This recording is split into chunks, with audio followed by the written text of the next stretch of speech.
Hi guys! Welcome to my vlog. So ayan nga, nag-request yung anak ko na kakain daw siya ng pizza. Ayan nga at nabudol naman ang nanay. Kung dili tumanan, maghadya man.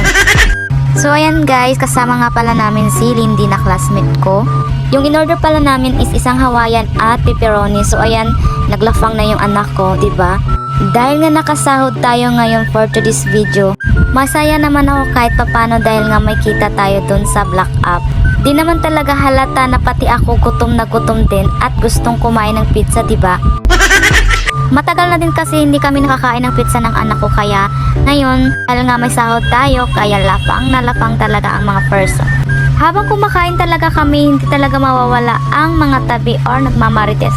Hinahayaan ko na lang talaga yung anak ko dahil nga sobrang nag-enjoy siya. Tingnan nyo naman guys, 'di ba? Talagang nag-enjoy siya at pati yung isa is inagaw talaga niya sa akin. Dapat daw sa kanya lahat yung pizza. Hindi naman papayag ang nanay, 'di ba? Abi pa lang yata ko to, matangon ako iban.